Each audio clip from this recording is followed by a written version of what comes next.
जब आप पढ़ रहे हो तो उसको बोझ मत लें कि आज शायद जो भी चीज़ आप पढ़ रहे हैं ना वो आगे शायद चल के किसी बंदे की ज़िंदगी बचाने में काम आ सकती है। एमबीबीएस की पढ़ाई के दौरान जो हमारा एम होता है वो ये होता है कि हमने बेसिकली ह्यूमन बॉडी की अंडरस्टैंडिंग लेनी होती है ताकि जब हमारे पास कोई पेशेंट आए तो हम अपनी अंडरस्टैंडिंग को उसके ऊपर अप्लाई कर सकें।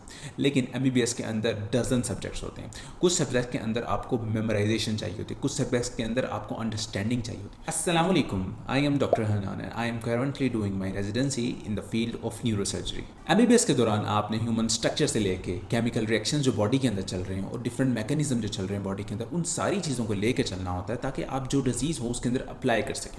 अगर हम बोन्स को लें तो आपने बोन्स के नाम याद करने से, बोन के स्ट्रक्चर को देखने से, उसके अंदर बोन्स किस तरह बनती हैं उन केमिकल रिएक्शंस को देखने से, उसके बाद बोन्स में किस तरह का मैकेनिज्म होता है वो देखते हुए पेशेंट्स को ट्रीट करना है। कुछ स्टडी मेथड्स जो हैं वो कुछ सब्जेक्ट्स के लिए बेहतर हैं, लेकिन कुछ स्टडी मेथड जो हैं वो कुछ सब्जेक्ट्स के लिए बेहतर नहीं हैं।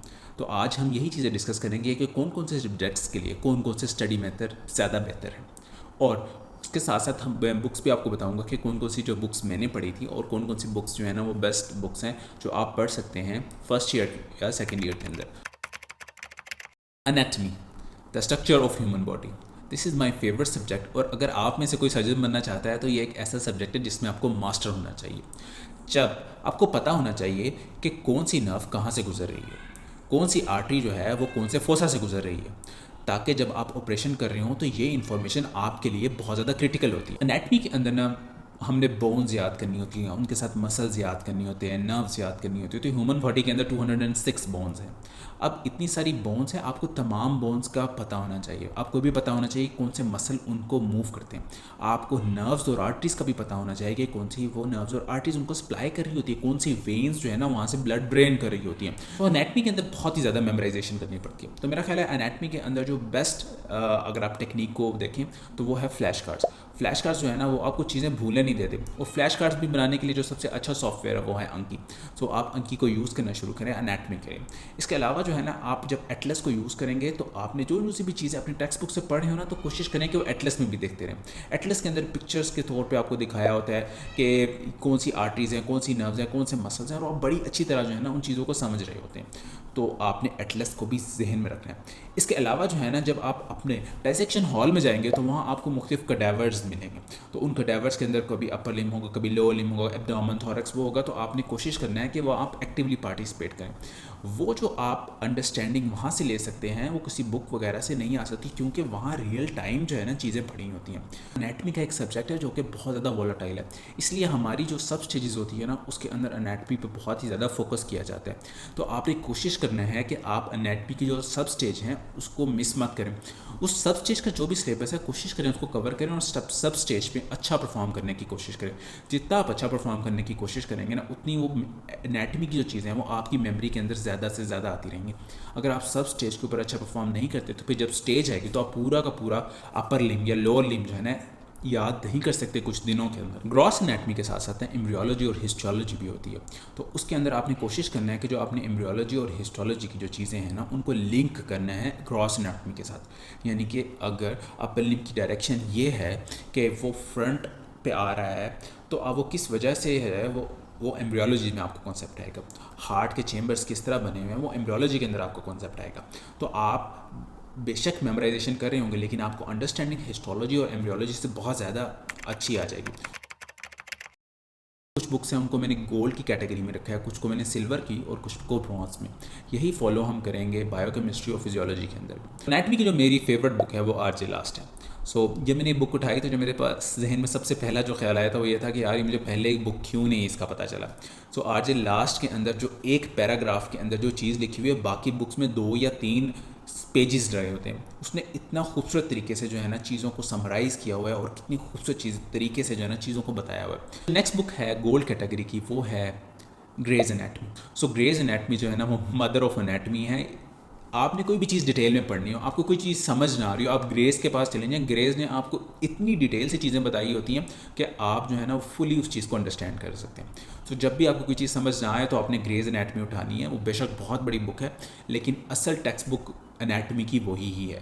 सिविल कैटेगरी की बुक है वो है केएलएम। तो केएलएम के अंदर ना स्टेप बाय स्टेप बताता है कि सबसे पहले मसल्स आते हैं, बोन्स आती हैं, आर्टरीज आती हैं, नर्व्स आती हैं। उसके बाद फिर आहिस्ता आहिस्ता ना उसने एक बहुत ही अच्छे तरीके के टेबल्स और समरीज भी बनाई होती हैं। फिर साथ साथ क्लिनिकल चीज़ें भी दी होती हैं जो कि आपकी क्लिनिकल को रिलेशन होती है ग्रॉस एनाटमी के साथ। तो KLM जो है ना वो बहुत मेडिकल स्टूडेंट्स की फेवरेट बुक है और मैंने भी KLM को बहुत ज़्यादा यूज़ किया था अपने फर्स्ट ईयर और सेकेंड ईयर के अंदर। अब हम आ जाते हैं ब्रॉन्ज कैटेगरी के अंदर। सो इसके अंदर जो बुक है वो है BD चौरासिया। तो BD चौरासिया जो है ना वो फेवरेट बुक है मेडिकल स्टूडेंट्स की। लेकिन BD चौरासिया के अंदर मुझे बहुत ज़्यादा मसले थे। उसमें एक मसला ये था कि जो BD चौरासिया है ना वो असल में कट डाउन वर्जन है ग्रेज एनाटमी का। सो जो ग्रेज एनाटमी की कुछ इंपॉर्टेंट बातें हैं वो BD चौरासिया ने मिस की होती हैं। और बाज़ का BD चौरासिया को जब आप पढ़ रहे होते हैं तो आप कॉन्सेप्ट लेने की बजाय ना ज़्यादा रट्टे की तरफ जा रहे होते हैं। तो मैंने अपने MBBS में यही देखा था कि जोन से चीज़ें मैंने BD चौरासिया से कवर की हुई थी वो मेरी सबसे ज़्यादा वीक थी और मुझे एट द एंड वो बिल्कुल भूली हुई होती थी। सो मैं BD चौरासिया के बिल्कुल हक में नहीं हूँ। लेकिन क्योंकि ये ग्रेज एनाटमी से इसका लिंक है, क्योंकि वहाँ से उठाया हुआ है, तो उसकी वजह से जो बहुत ज़्यादा स्टूडेंट है वो इसको फेवर करते हैं। अब हम आ जाते हैं एटलस की तरफ। तो जो सबसे अच्छी एटलस है गोल्ड एटलस वो होगी नेटर एटलस। तो नेटर एटलस जो है ना बेसिकली वो स्टूडेंट्स के लिए बेस्ट है क्योंकि उसमें नेटर ने मुख्तलिफ जो चीज़ें हैं उनको मुख्तलिफ कलर से समझाया हुआ है। उसको पता था कि स्टूडेंट्स को भी कुछ नहीं आता तो उसने मुख्तलिफ कलर्स को यूज़ किया हुआ है। तो जब आप पढ़ रहे होते हैं तो मुख्तलिफ कलर्स को जब आप देखते हैं तो आपकी अंडरस्टैंडिंग और बेहतर हो जाती है। ब्यूटीफुल डायग्राम्स बनाई हुई है नेटर के अंदर। सो नेटर जो है वो हमारी गोल्ड होगी। उसके बाद जो है एक और एटलस है वो है मिकमिन एटलस। जो है ना वो कैडावर्स की जो है ना पिक्चर्स ली हुई हैं जो कि असल के अंदर किस तरह शो होती हैं वो आपको नज़र आते हैं मिकमिन के अंदर। तो नेटर के अंदर इस तरह नहीं है कि वो लाइव पिक्चर नहीं है, वो कैडेवरिक पिक्चर्स नहीं है, तो वो एक पेंटिंग्स हैं, वो डायग्राम्स हैं। सो अगर आप मिकमिन यूज़ कर रहे होते हैं तो वो आपके एग्ज़ाम के लिए बहुत ज़्यादा बेहतर होता है क्योंकि वहाँ पर एग्ज़ाम के अंदर उन्होंने लाइव ही स्पेसिमेन रखे होते हैं तो वो आपको हेल्प आउट करता है मिकमिन की। तो मैं मिकमिन और नेटर दोनों को यूज़ करता होता था। ब्रियोलॉजी के अंदर हम लैंगमैन को यूज़ करेंगे। लैंगमैन की अंडरस्टैंडिंग थोड़ी सी जो है ना वो मुश्किल है, लेकिन ये है कि अगर आप एम्ब्रियोलॉजी का कॉन्सेप्ट ले लेंगे ना तो फिर आपको अनेटमी याद करने में बहुत ज़्यादा ईजी हो जाएगा। तो आपने घबराना नहीं है, चीज़ें मुश्किल लगेंगी, लेकिन जो है ना जब आपको चीज़ें मुश्किल लगें तो आपने उनको सर्च करना है। आप उसमें डॉलेंट्स की जो है ना वो मेडिकल डिक्शनरी ले सकते हैं या आप गूगल पे भी सर्च कर सकते हैं, वहाँ सारी चीज़ों का पता चल जाता है। सो हिस्टोलॉजी के अंदर डिफॉयर की हिस्टोलॉजी यूज़ कर सकते हैं या इसके अलावा जो है ना वीटर हिस्टोलॉजी यूज़ कर सकते हैं। तो हिस्टोलॉजी एक ऐसा सब्जेक्ट है जो कुछ लोकल बुक्स भी हैं, लेकिन जो है ना अगर आप एक दफ़ा अच्छी अंडरस्टैंडिंग ले लेंगे तो यही हिस्टोलॉजी आपको आगे चलकर पैथोलॉजी के अंदर भी हेल्प आउट करेगी। अगर आप डर्माटोलॉजी में जाते हैं तब भी आपको बहुत ज़्यादा ज़रूरी इसकी होती है।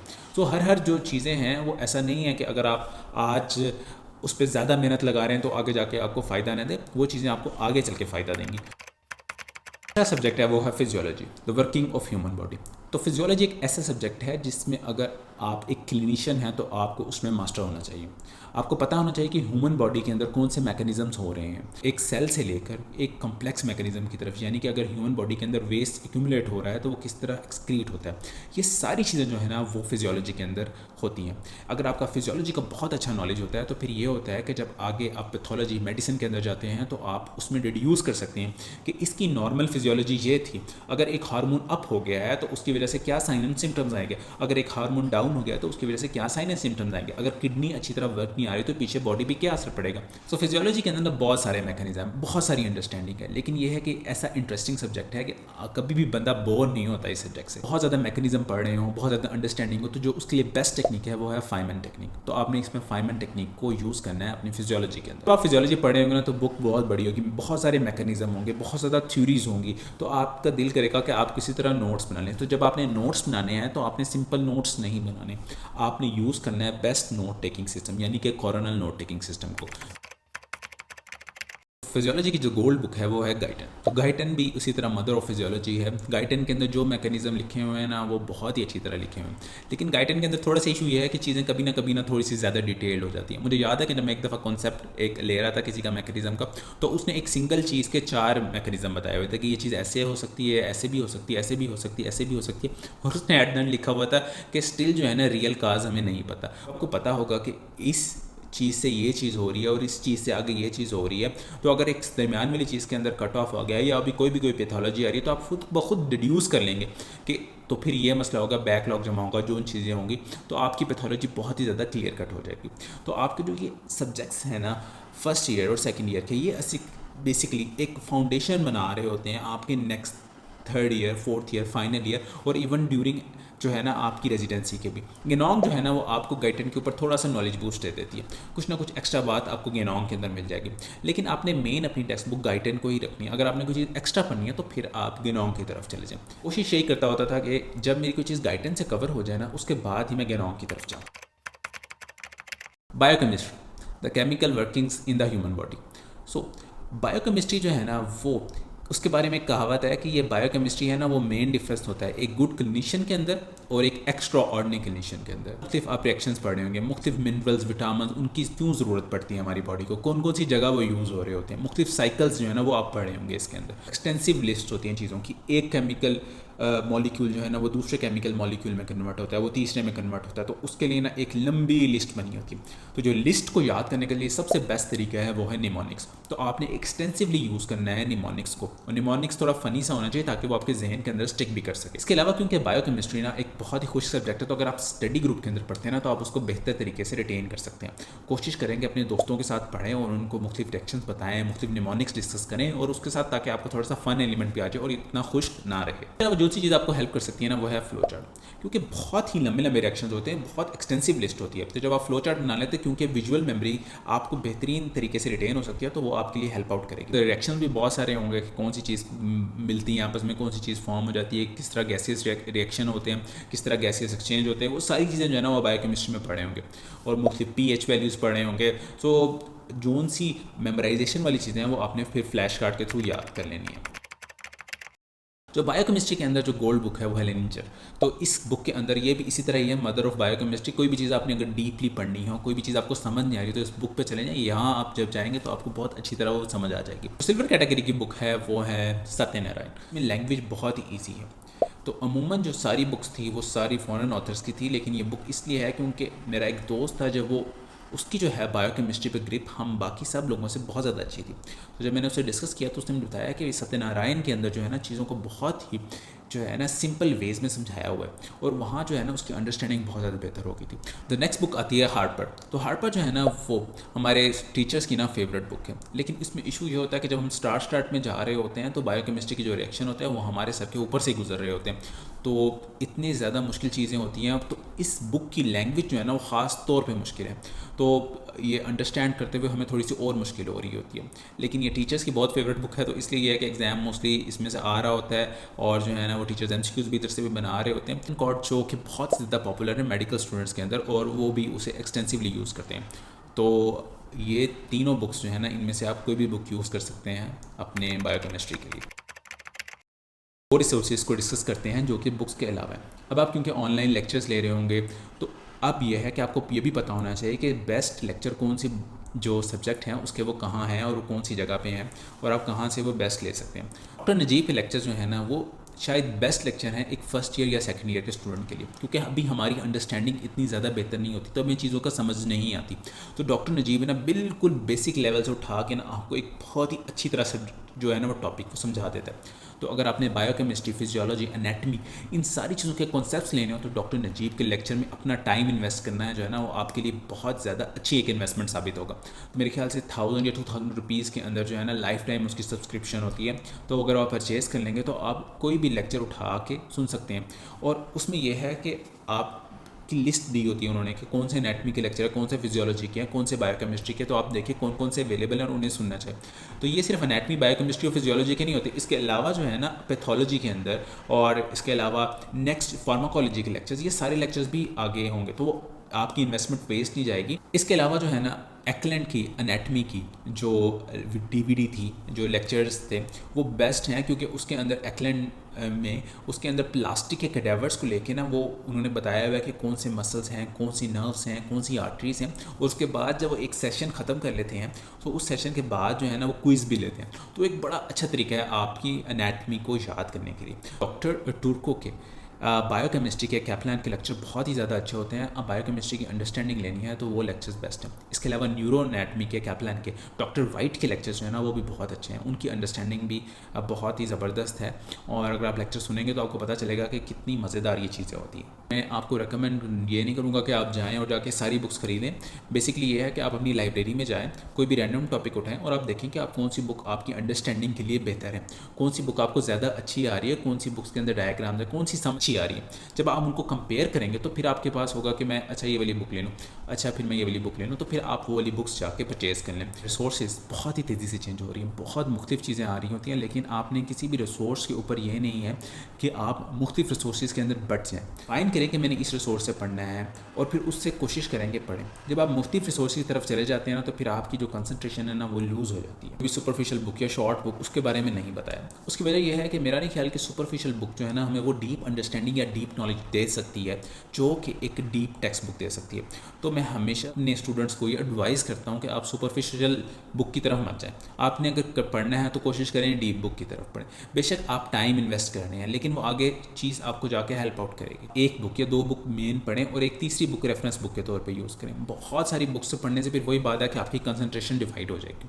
सो कोशिश करें एक बुक नहीं तो दो बुक, और एक उनमें से रेफरेंस बुक आपकी होनी चाहिए। जब आपको कोई टॉपिक समझ ना आ रहा हो या आपने कोई डिटेल में पढ़ना हो तो आप उस बुक की तरफ चले। CBS में जब आप आते हैं तो आप बेसिकली FSC A लेवल का नॉलेज लेकर आए होते हैं, तो आपके पास कॉन्सेप्ट्स होते हैं। तो जब आपके पास कोई भी एक ऐसी चीज़ आए ना, तो आपने कोशिश करना है कि आप अपने प्रीवियस नॉलेज के साथ उसको कंबाइन करने की कोशिश करें, उससे कंपेयर करने की कोशिश करें।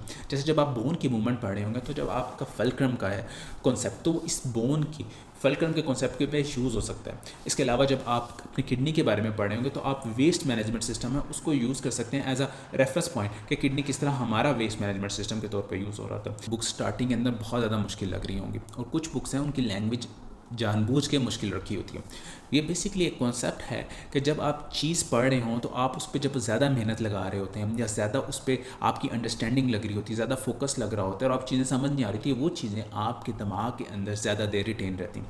तो जब आप पढ़ रहे हों तो अगर आपको चीज़ें नहीं आ रही ना, तो आप परेशान मत हों, कोशिश करें कि किस तरह उसकी अंडरस्टैंडिंग लें। जाकर डिक्शनरी में देखें, जाके गूगल पे सर्च करें। जब आप ये सारी चीज़ें करेंगे तो फिर आपकी अंडरस्टैंडिंग जो है ना वो बहुत ज़्यादा बेहतर हो जाएगी और आपको चीज़ें रिटेन करने में भी हेल्प आउट हो। और जब आप पढ़ रहे हों तो उसको बोझ मत लें। एक चीज़ अपने जहन में रखें कि आज शायद जो भी चीज़ आप पढ़ रहे हैं ना वो आगे शायद चल के किसी बंदे की ज़िंदगी बचाने में काम आ सकती है।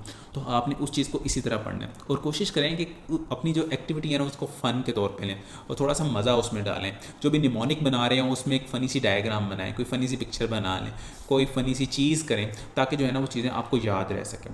क्योंकि अगर आपको चीज़ें याद नहीं होंगी तो आप एग्ज़ाम में अच्छा परफॉर्म नहीं कर सकें। तो अगर मैं एग्ज़ाम की बात करूँ तो एग्ज़ाम में हमने किस तरह चीज़ों को याद रखना है, तो उसमें मैंने एक वीडियो बनाई था जिसका मैं लिंक इधर दे दूँगा आपको। तो आप इस पर क्लिक कर सकते हैं और इसको देख सकते हैं कि आप किस तरह एग्ज़ाम के अंदर जो है ना आप कौन सी चीज़ें हेल्प आउट कर सकते हैं इन चीज़ों को ज़्यादा रिटेन रखने में।